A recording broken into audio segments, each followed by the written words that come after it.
Welcome to Mission Evolution Radio Show with Gwilda Wiyaka, bringing together today's leading experts to uncover ever-deepening spiritual truths and the latest scientific developments in support of the evolution of humankind. For more information on Mission Evolution Radio with Gwilda Wiyaka, visit www.missionevolution.org. And now, here's the host of Mission Evolution, Miss Gwilda Wiyaka.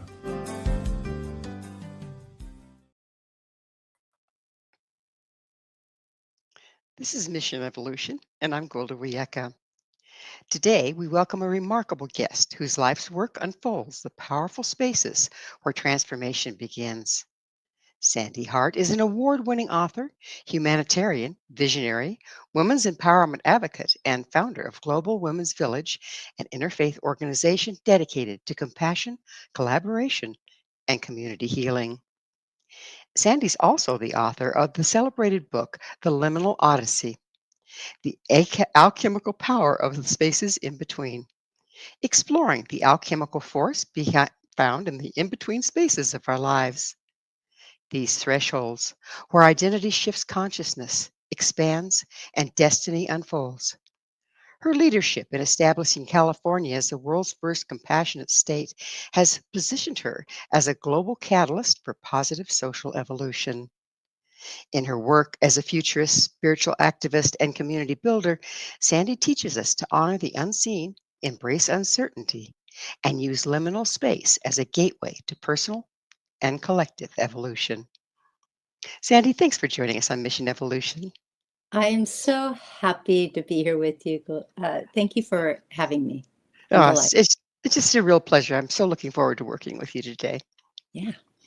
So, Sande, what first inspired your lifelong work with the liminal? Oh, well, it started long before I even understood what the word liminal meant. It was a tongue twister for me, but I'd always been really curious about people. And I was raised in a rather rigid home. I wasn't raised with a lot of confidence or, an environment that really fostered evolutionary growth and that was very much due to the cons. My parents were much older than me. I'm much older than the average parent, and also, it was necessary for who I was. I had to go through the difficult experiences and some trauma to really know that this was a catalyst for me to start asking different questions. And I was always asking people where they were from. And, I was always asking to get invited into people's homes because I wanted to know what it smelled like. And I wanted to know what kind of foods they ate. And I wanted to understand what was on the walls and what that meant to them. So I was always interested in what motivated people, really, is what it was. And so the morning of 9/11, I woke up completely rewired from the director of sales and marketing of, who I was the night before 9/11. And I heard Gather Women. And I'm like, oh, who's saying this to me? And where am I supposed to find these women? And what am I supposed to do with them once I find them? But I said yes. And before I knew it, I had 12 women from the faith communities, because this is what was going on in my county, where these conversations of different faiths coming together to address the tolerance in the community. And that's where I found the women. So we were just naturally interfaithful when we gathered. So we called ourselves the Mother of All Nations, known as S.A.R.A.H. And then 20 years later, we realized it was time to change and became the Global Women's Village. We're not interfaithful anymore, but it's very much part of our DNA. To answer your question about the liminal space, it was always in those liminal spaces that I've accomplished anything. And everything I have done was a creative spark. So there was no state of compassion before. Now California is a state of compassion. There was no women's organization that looked anything like us. And now we became the world's largest and, grassroots interfaith organization. There was nothing like any of the initiatives that I have ever, brought forth or led further. And so I came to realize that all of that happened in these spaces, but I didn't have a framework for it until I heard this word liminal that meant threshold. So I discovered it's really what I'm doing in those spaces in between, dilemma and choice, crisis and action, hearing something that catalyzed me into what am I going to do next with this? I wasn't just happy sitting there and letting it pass by me. So that is that liminal space is what informs me of what the next thing to do is. Slowing down, asking the question, what wants to happen here? And then doing it. Now that's fascinating. So, how do your roles as a mother, grandmother, author, and community leader shape your perspective on social change? 100%. First of all, becoming a mother changes everything because now you see the world through the lens of how it's impacting my child, how I'm impacting my child. What am I contributing to in the world? Where is my dollar going? Who am I supporting? What corporation am I feeding? And so it changed everything for me at some cellular level. I really didn't come to understand that until I've been doing this study, which is really more intense in the last 5 years. And I'm like, okay, that is what was driving me to always show up into different spaces were my kids. Interfaith, oh gosh, well, the beauty of interfaith community building is that you get to learn about all these different traditions and pathways, which really do more for deepening the roots of your own tradition and belief system. And so the interfaith, adding that, into the mix, into the cauldron that was stirred up, being a mother and seeing the world through that archetypal understanding of who I was as a mother, and also becoming more connected to the child, to the maiden in me. If you're looking at these archetypal identities of maiden, mother, crone. And so these perspectives have changed over the years as I grow into that crone, into that wisdom of being a woman. And so all of these understandings every day evolve my belief system and my fiber and rearrange the DNA every day because I'm learning different things every day. Never a dull moment then, huh? Never a dull moment. What motivated you to create Global Women's Village and how has it evolved? So the Global Women's Village the reason why it transformed when we knew this is what the name and the destiny of what S.A.R.A.H would become, which is the mother of all nations. That's what we called her, S.A.R.A.H, the Spiritual and Religious Alliance for Hope, that, soon after 9/11 when we were all convening. And then in 2023, I found myself back on the Women's Task Force for the Parliament of the World's Religions, which is the world's largest convening of clergy, theologians, seekers, environmentalists, social impact, organizers, safety net organizations, everyone who really focuses on their highest and deepest value system to heal our world from whatever perspective, with all these different tracks of programming and workshops, 400 workshops, plenaries, observances of other people's rituals and interactive and engagement and, experiences for a whole week. 8,000 to 10,000 people come from 80 different countries around the world. Imagine walking the halls, everyone in their regalia and their different languages, and it's just heaven on earth, really. And so having been on the task force before and also having been to the parliaments, because they're every few years, going back to 2009 at Melbourne, Australia's parliament, I started noticing women, and I wasn't alone, that women have very little room in that space over the course of the week. And then we get this women's task force in 2015, and the privilege to have 40 of those 400 workshops dedicated to the topic of women, the dignity of women, women's empowerment, women in, impressing culture, all different, ways of conversing on the topic of women.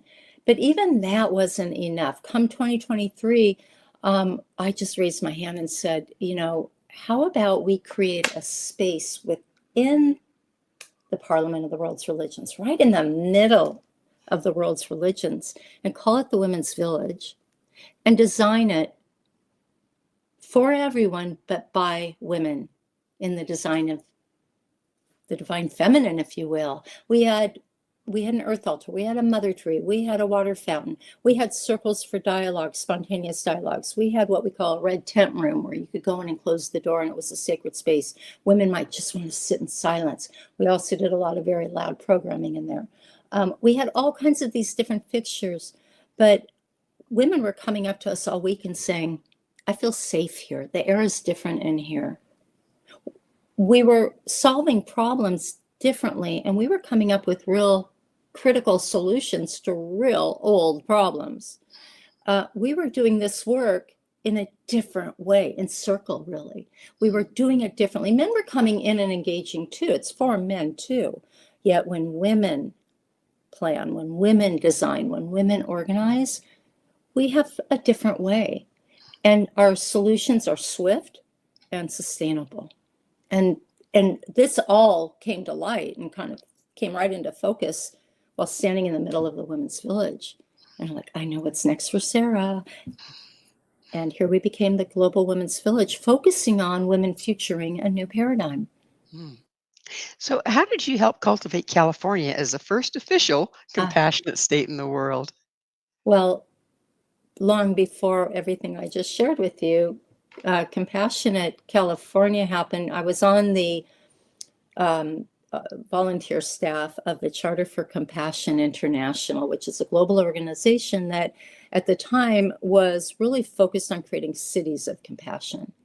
And that means bringing together not only civic leaders, but also social impact, organizations and safety net organizations like the food bank and the domestic violence shelters and youth programming, and bringing together the Department of Education and teachers, bringing together grassroots, and of course also the interfaith community and all kinds of, all the stakeholders of a community. We got together in one room and we said, can we all agree to these 4 basic, very elegant, very simple paragraphs that are known as the Charter for Compassion, which really reminds us to come down to the golden rule, treat others as you treat themselves. But really, how do we solve problems? How do we communicate? How do we build community in a compassionate way? And when it comes from all these different sectors, because we are all interrelated, interconnected, and mutually beneficial when we do solve our problems collectively, then I'm not creating a solution for the environmental community that is wrecking another community, right? How do we work this out in this room? And that's what a city of Sandy, compassion. I'm sorry, it's time. We're going to have to take a station break. Sandy and I will return very shortly, so don't you go away. This is Mission Evolution, www.missionevolution.org.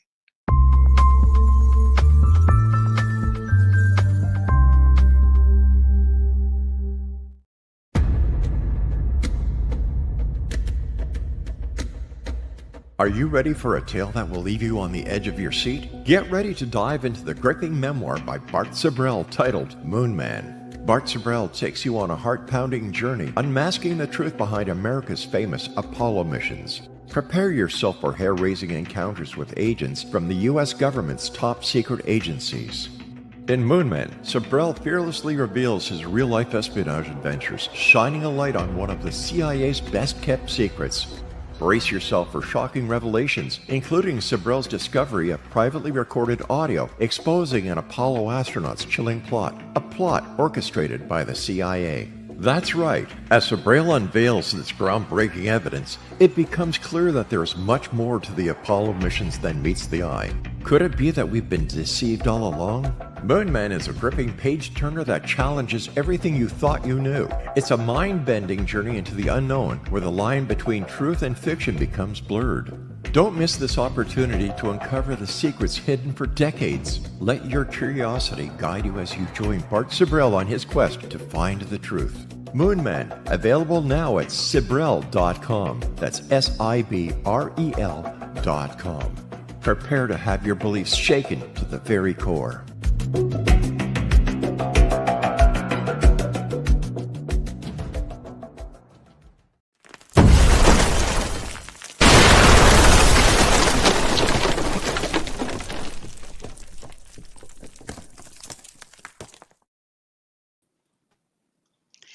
Is feminine wisdom a superpower?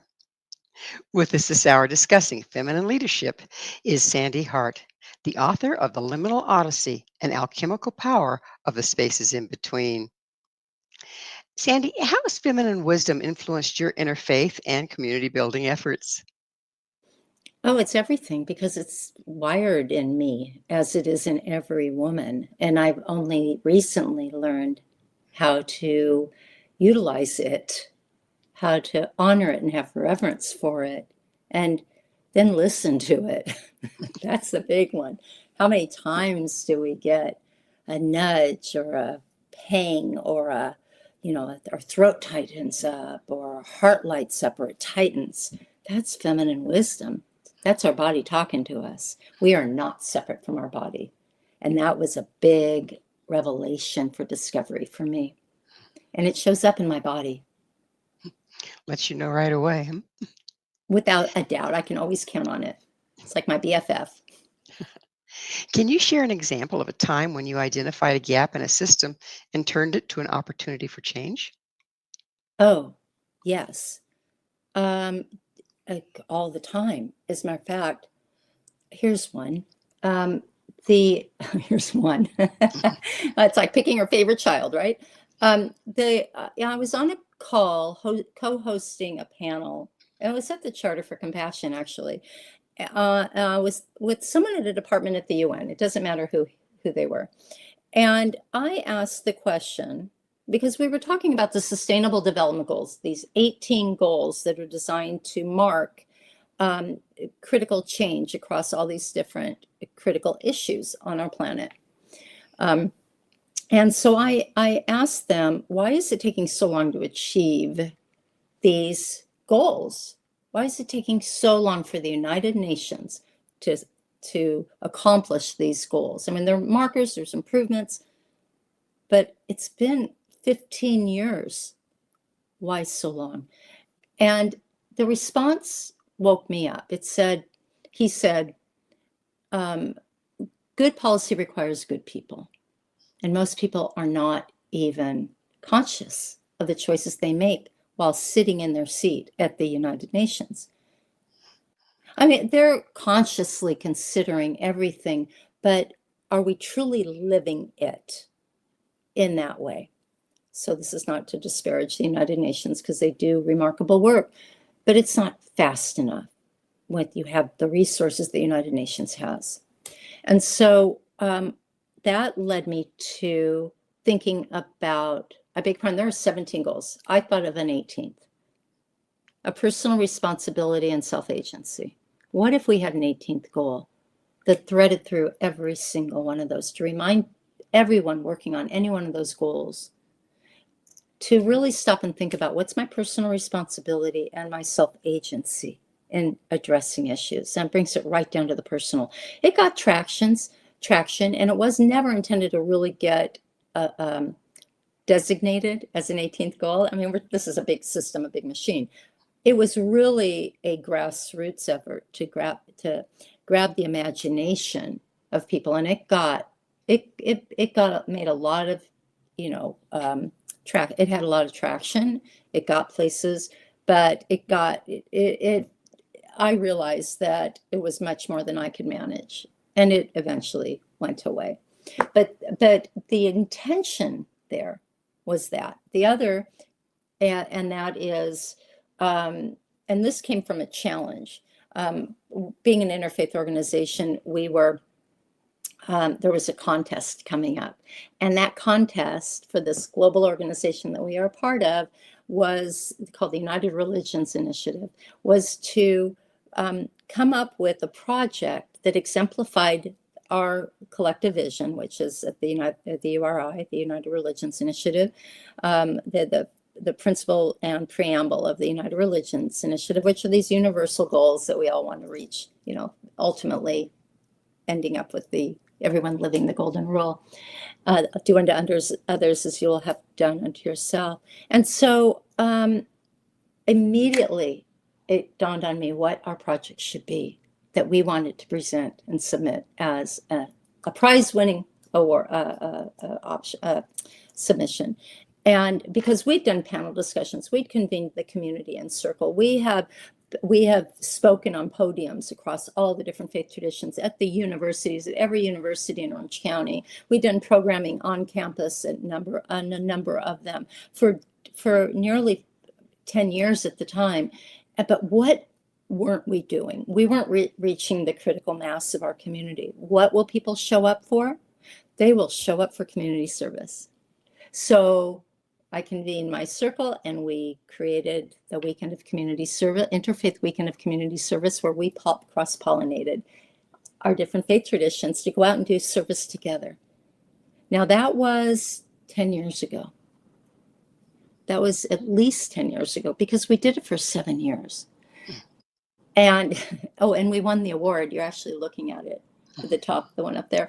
And we got to accept it in India. That was our prize. We received a cash award plus this trip to India to receive it, at a global assembly. At any rate, the impact from that was so profound that a mosque and a synagogue that would never step into one another's place of worship got together, and now they, to this day, still sponsor a homeless transition home for families. So that's just one of the impacts from the work that we have done. But taking a problem, what aren't we doing, and finding stopping in that liminal space and asking what aren't we doing? What questions aren't we asking? And that's where we came up with that. And by the way, we still have that money in our account. We don't really do a lot to spend money here. So, and that was 10 years ago. So what global shift do you believe is necessary for women to move into equal leadership roles? Thank you for asking that question. It's absolutely about remembering who we are.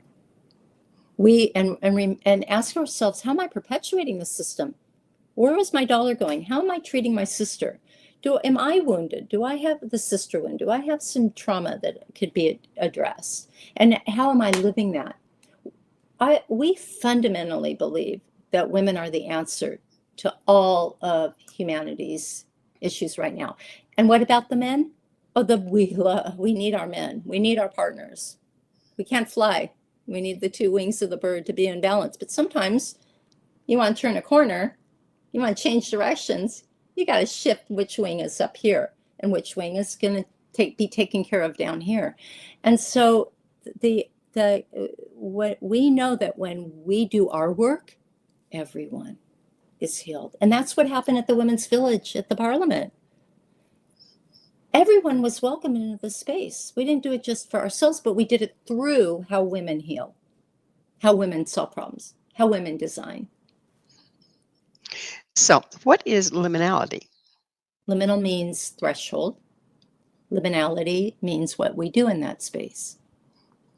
And how does the concept of liminality relate to expanded consciousness and spiritual awakening? I think it's everything. It's where we start. It's where we can slow down to the speed of awe and wonder, right? This is just standard, fundamental. That should be the default. Awe and wonder. Because when you're in wonder, you're in curiosity, right? And when you're in curiosity, there's not a lot of room for vulnerability or fear. And fear is usually what keeps us in place. That's why we continue. We might be spiraling as an evolution, but we keep coming back around because I think this is great spirit, God, however you want to identify whatever force is moving us, moving through us. which is not, I can't even find a name. There is no name for it, that which cannot be named. It continues to put this back in front of us. Look at the conditions in the United States right now. How is it so fragile that so much is getting rolled back and so many are agreeing to it? How is that possible? We haven't learned. We haven't asked the right questions. And that's what we're in search of. That we're in search of the right answers. But first you have to have the right questions. And that happens in the liminal space.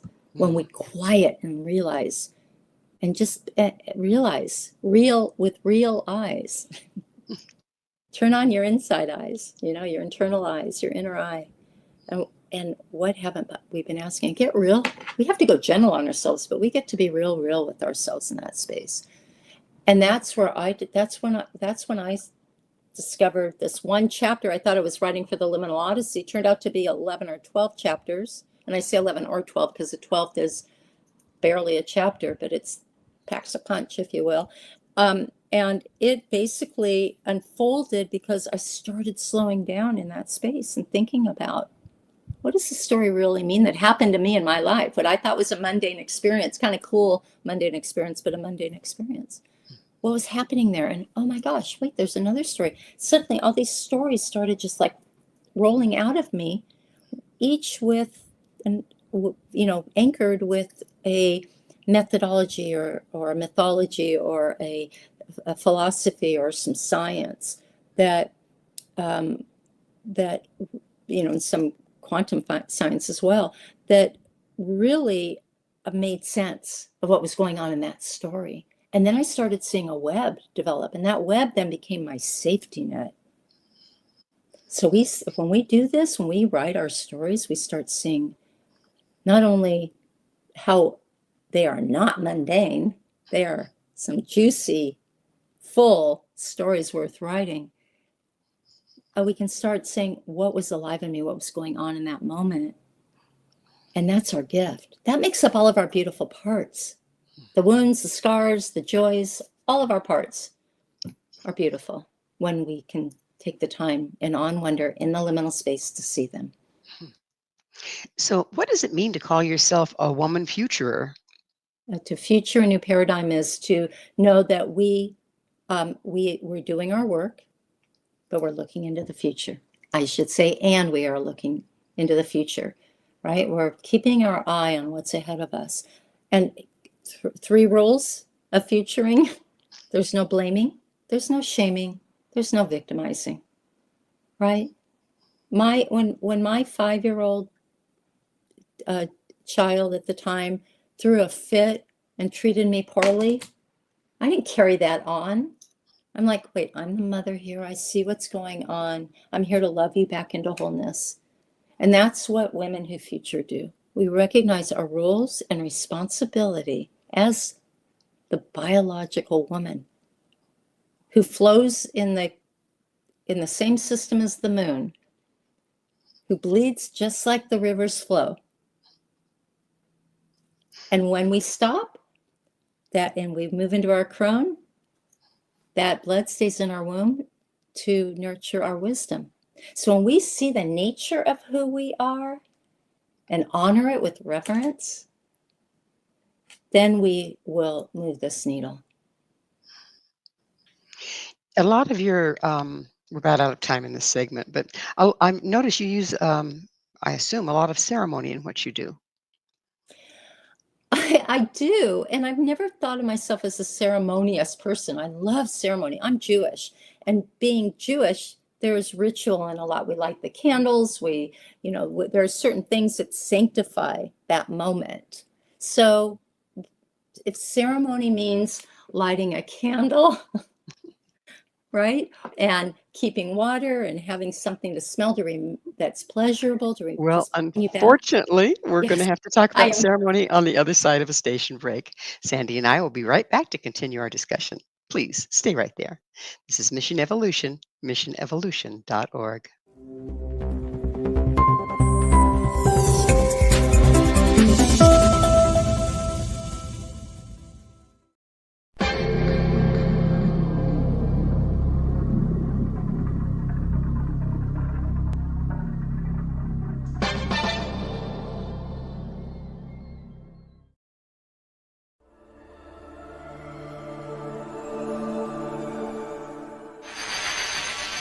NASA has confirmed that they have evidence of life beyond Earth. This discovery is confirmed.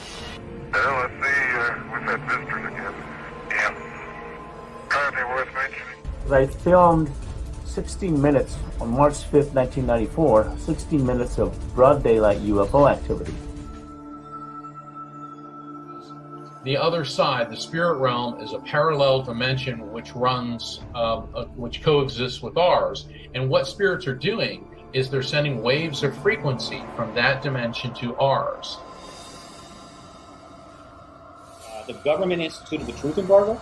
The government poured disinformation and misinformation into this field, encouraging hoaxes and any other foolishness. It created a truth vacuum that naturally was going to be filled with theories and assertions and other stuff. The oil oligarchs and the banks and the people who are making decisions that are leading us down the wrong path. They've undermined the research, intimidated and threatened witnesses. The government is responsible for the fact that the status of this issue was not resolved. I'm Rob McConnell, host and executive producer of the X-Zone radio show. Now we are set to bring the amazing world of the paranormal and the science of parapsychology to broadcast TV and online video with the development of X-Zone TV. X-Zone TV will now bring our loyal listeners and new viewers face to face with the most controversial and well-known personalities in the field of the paranormal and the science of parapsychology. From scientists to theorists, astronauts to adventurers, celebrities, pundits, advocates, and naysayers, they'll all join our rapid-fire TV broadcast, interactive discussion, and debate. Interest in the paranormal and parapsychology has never been more intense, and it continues to grow. The truth is out there, so take a deep breath and join us as we step into the light. For more information about X-Zone TV, please contact me, Rob McConnell, directly at these coordinates, Rob McConnell at xzonetv.com.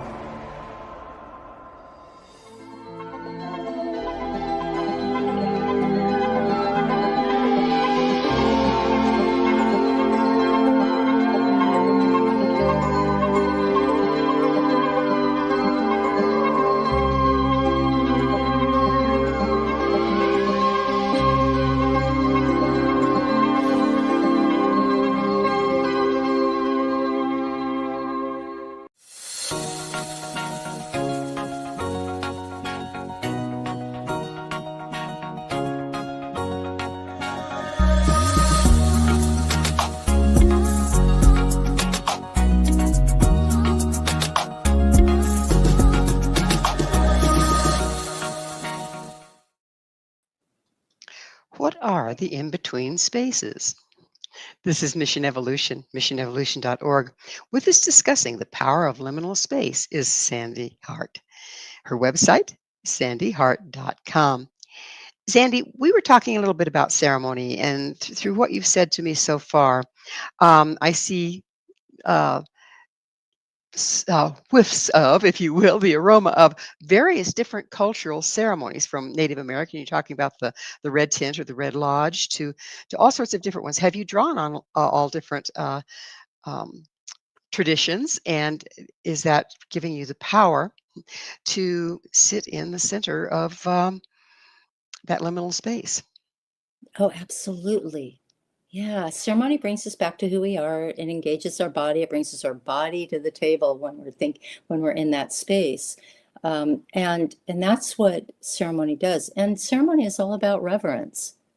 So when you can truly have reverence for what you're doing, whether you're Sikh and you're, brushing your scriptures, if you are reading scriptures or whatever with the soft brush, or if you are, standing shoulder to shoulder like my Muslim brothers and sisters do, to signify community, and putting your forehead, this yogic pose, to put your forehead to the floor, to just demonstrate your humility and reverence for earth and for all living things, whether it's lighting the Shabbat candles in my Jewish tradition, which Jewish women all over the world are doing. So it's going around the clock. We're all saying the same prayer at once. It takes 5 minutes maybe, or it could take a minute.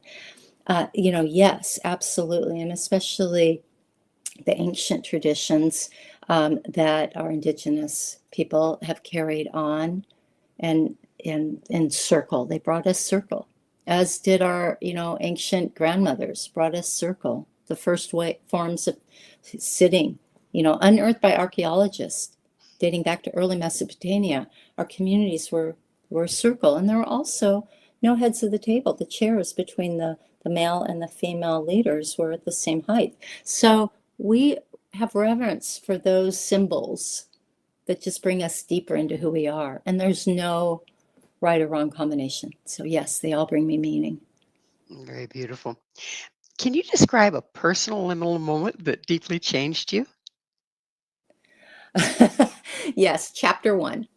It's known as the What About the Dog is the title of the chapter.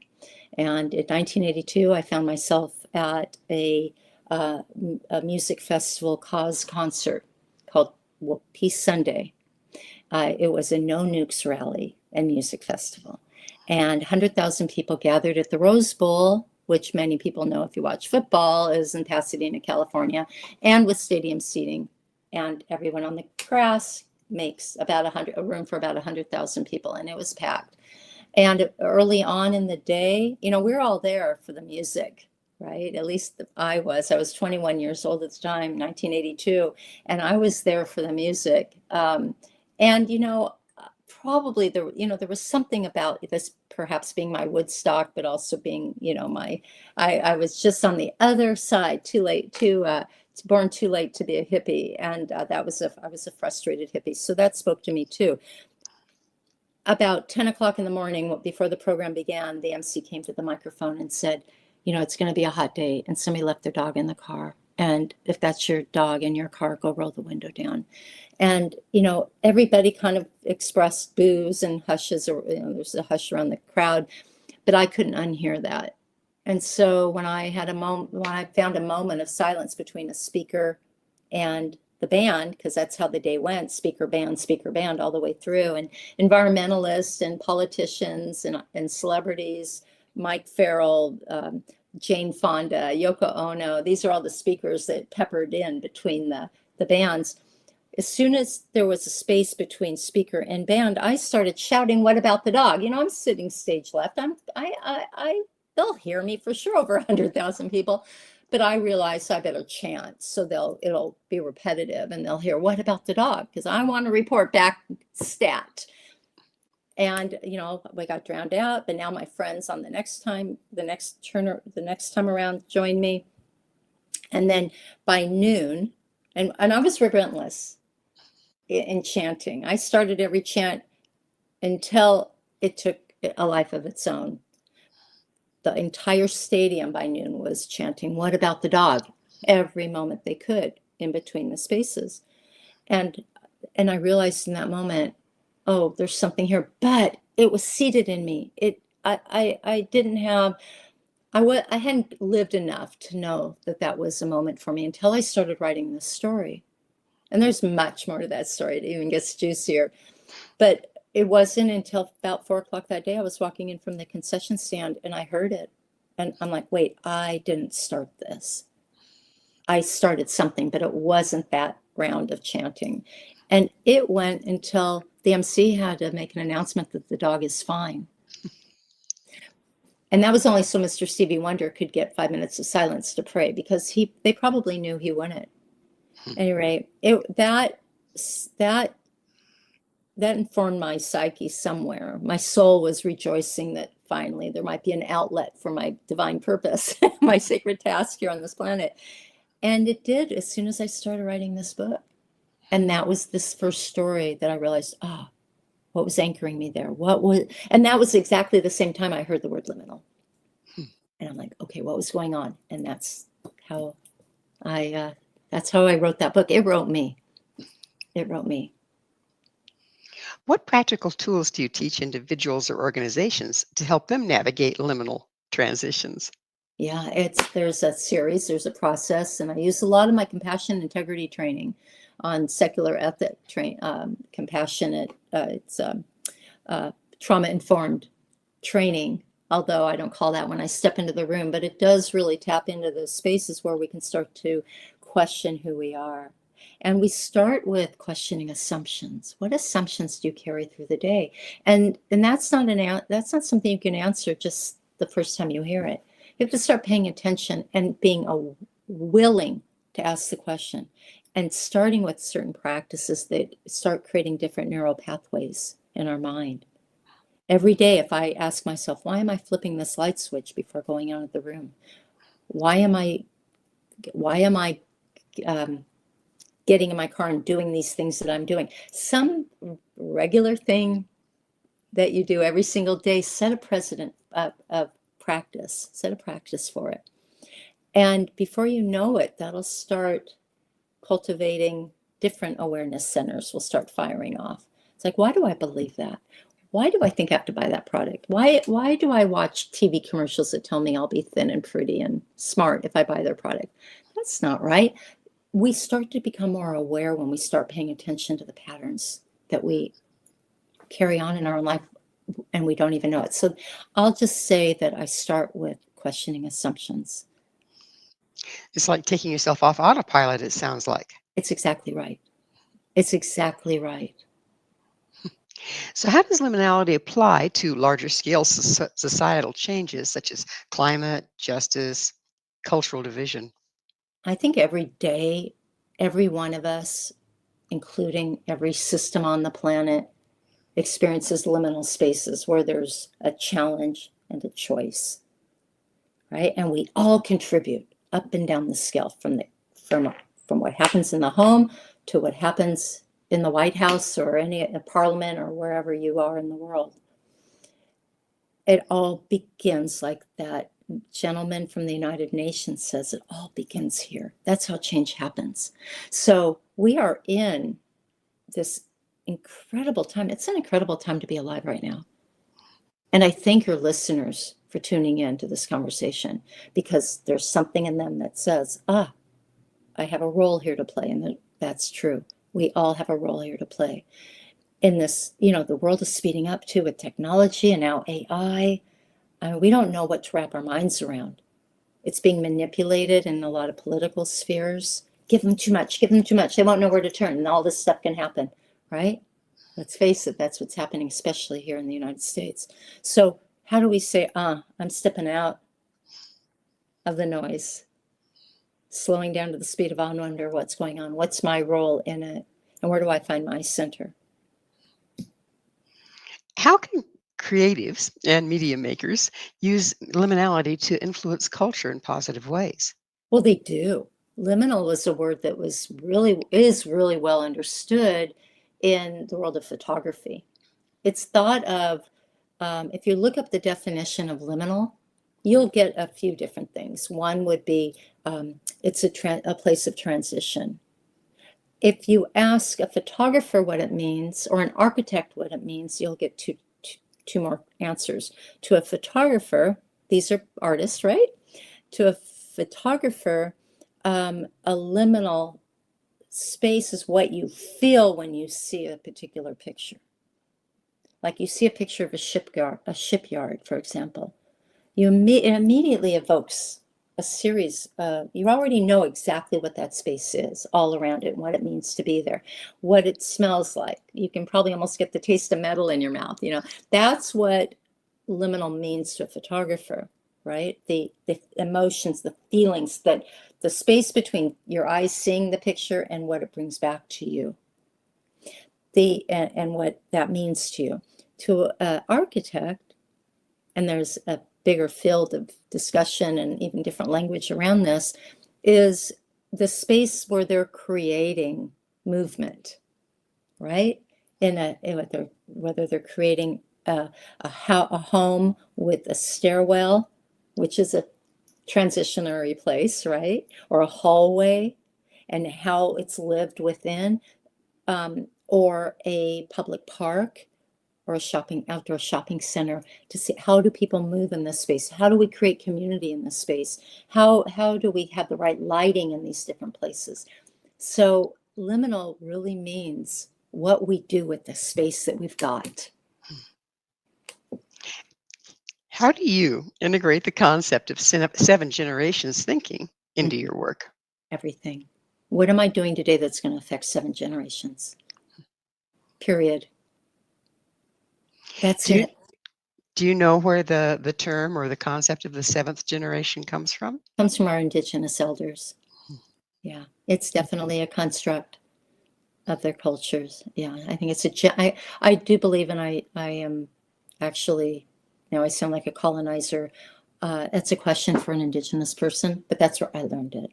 And I do believe it transcends all traditions, all different nations. All the amazing treasures one can find there, right? Oh, yes. The earth-based traditions are all foundational to the patterns of the cosmos and to the dirt and what's below it and everything in between. The winged ones, the thin ones, four-legged, us two-legged, the trees, everything is part of the human family. Yeah. What keeps you grounded as your work gains recognition and awards? Oh, well, at first it was humility because I was getting a little full of myself. I was like, oh, well, look at me. Look what I can do. And I'm like, oh, no, there's so, and then I learned how much I didn't know. And every day I learned how much I don't know. So I just stay in that awe and wonder. And what keeps me grounded are my sisters, my circles. I thrive on being in women's circles, and I'm in all kinds of different circles having different conversations. Well, it's that magic moment again. We need to take another station break, but please stay with us as Sandy and I explore cross-culture collaboration. This is Mission Evolution, www.missionevolution.org.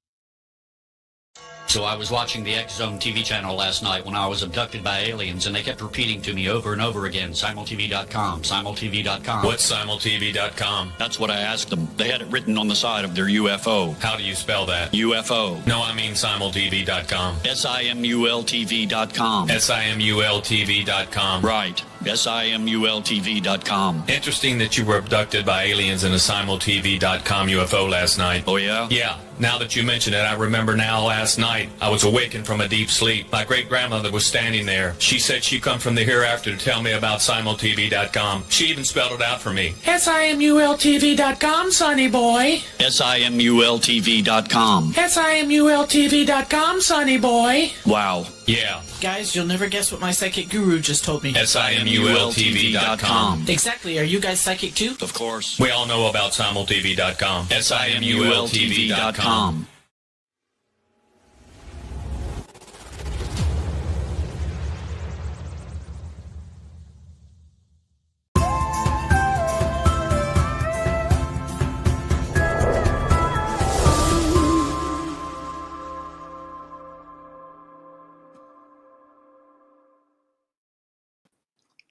Can we transcend religious divides?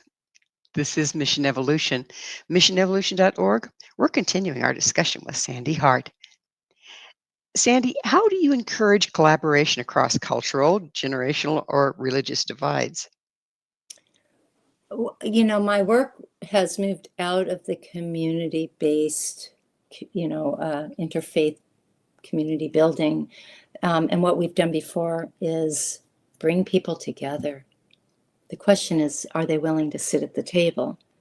And I will tell you that what I discovered after nearly 2 years of interfaith community building at the grassroots, where I'm in the room where it happened, I discovered it isn't religion that divides us.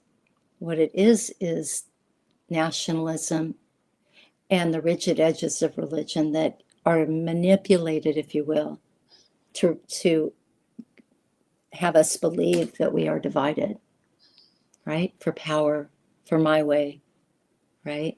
And last I looked, there were 8.15 billion people on the planet, but that was a while ago. And while there's a finite amount of faith traditions and definitely a smaller, more world religions collection of belief systems, there are infinite ways of living and being in that faith. So I am informed by all of those things we talked about, right? I have all these life experiences and all these different, I've learned from so many different perspectives and experiences that have happened to me. So how I'm going to address my faith tradition is going to be different than another Jewish person sitting right next to me, even if they were born on the same day as me. We have a different way of seeing the world and we have different life experiences. So yet, if your conversation is about the survival of a religion, which is due to nationalism or a form of manipulation that causes conflict, genocide, then that's a completely different room. That's a whole different conversation. Faith traditions, people who really, I've discovered that those who really understand their faith and it applies to them in a way of love and not fear, then it's an easy conversation to have. The difficult dialogues are when it's about conflict, war, division, lines in the sand. So with your exposure to all sorts of different faith traditions and religions, have you found they have more in common than not? Totally. The golden rule, which I mentioned a few times now, do unto others as they would have done unto you. Every faith tradition that the world religions, right? Those that are commonly known, from Sikhism to Islam to Judaism to Christianity to Baha'i to Buddhism and so on, including indigenous, they have a golden rule too, as well. The indigenous isn't necessarily spoken, and it's spelled out a little differently, actually. But they all have the same, unto thee I do as I would do unto myself, for example, right? But they all, they just rearrange the words. So that we all share that construct of I am my beloved and my beloved is mine, and you are my beloved. What upcoming project initiative are you most excited about right now? Yeah, the Global Women's Village is working on a global conference, and I'm referring to it as an unconference. It's a convening of women that was inspired because all those women tugging on our sleeves or grabbing my shoulders and saying, we need our own conference, we need our own convening, we need this in our own space, right? One thing I hadn't said yet about that configuration of building a village and what the greatest inspiration is that the world's religions, the rigid edges of world's religions, dating back to the written word, have been responsible for perpetuating systems of domination, otherwise known as patriarchy. And women contribute to that too. So this isn't a man-bashing moment. There's never a man-bashing moment in my world, but this is not one of them for sure. And so here in the middle of the world's religions, we put a village for women and men designed by women. There was something significant there. And that is what I think alchemized the air. So that's what we've got coming up. It's called Destiny Ignited. And you can stay tuned by joining our newsletter at globalwomensvillage.org. Yeah, it's coming November 2026. We're waiting for our first round of funding, so bring it on. That is exciting. Yeah. What question would you ask your future self about the impact of your work?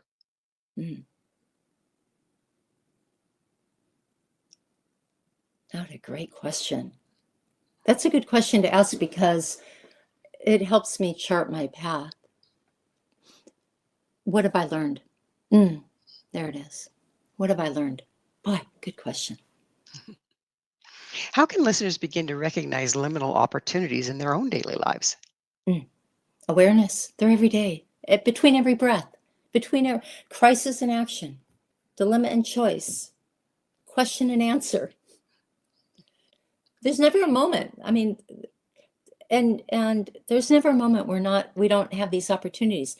A liminal space can be a hot second, or it can be 30 years.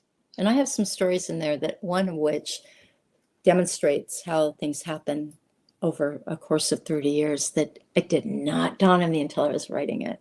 So, like I said, or it wrote me. So yeah, it's that practice awareness with that little, those steps I gave you earlier. It seems like, when you're talking about the liminal space, it's that space between, like you said, thought and action, et cetera, et cetera. How can we maximize that? How can we take advantage of it? Because we tend to just right over the top of it, and never take that moment. How can we take advantage of it? Well, we have full agency over what we do, right?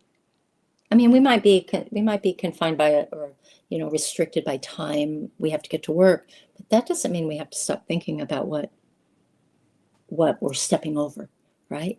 Stay with it. Go home and journal about it. You'll be surprised what comes out of the bottom of your pen, the end of your pen. I'll tell you, I've grabbed my head a few times with, where did that come from? So how do we make the most of it? And I love that question, because I'm all about making the most of everything. It's just like unpacking it. Unpack it. Keep asking yourself questions about it. Well, why do you think that is? Where did that come from? What prevented me from doing that in the first place? Yeah, stay with it.